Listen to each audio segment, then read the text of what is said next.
కదా యథార్థవంతులు నీ సన్నిధిలో నివసించదు. కాబట్టి దేవుడు కోరుకుంటుంది ఏంటంటే యథార్థత. నీలో నుండి, నాలో నుండి, మనలో నుండి కోరుకున్నది యథార్థత. యథార్థవంతులుగా ఉంటే ఆయన సన్నిధిలోనే ఉంటారట. ఆయన సన్నిధిని విడిచిపెట్టారట. ఆయన సన్నిధిలో నడుచుకుంటారట. ఆయన సన్నిధిలో వెతుకుతారట. ఆయన సన్నిధిని కలిగి ఉంటారట. ఒకసారి అనుకూలత ఉంటది, ఒక్కోసారి ప్రతికూలత ఉంటది. వ్యతిరేకమైన పరిస్థితులు వస్తాయి, వ్యతిరేకమైన భావాలు వస్తాయి, వ్యతిరేకమైన సమస్యలు వస్తాయి, వ్యతిరేకమైన ఇబ్బందులు వస్తాయి. అయినా వారంటే యథార్థవంతులట దేవుని సన్నిధిని వదిలిపెట్టారు. ఈ రోజున ఆయన బిడ్డలుగా యథార్థవంతులుగా దేవుని సన్నిధిలో ముందుకు సాగిపోదుగాక.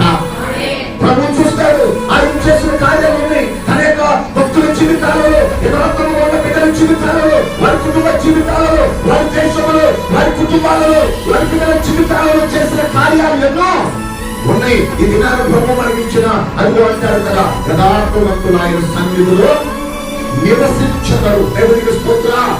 దేవుని సన్నిధిని వదిలిపెట్టకూడదు. నీ నా జీవిత కాలం అంతా కూడా దేవుని సన్నిధిని కలిగి ఉండాలి. దేవుని సన్నిధిలో నడవాలి. దేవుని సన్నిధిలో ఉండాలి. దేవుని సన్నిధిలోనే ఉంటే ఆయన సన్నిధిలో ఉన్న భాగ్యమును మనకంటారు. దేవునికి స్తోత్రం.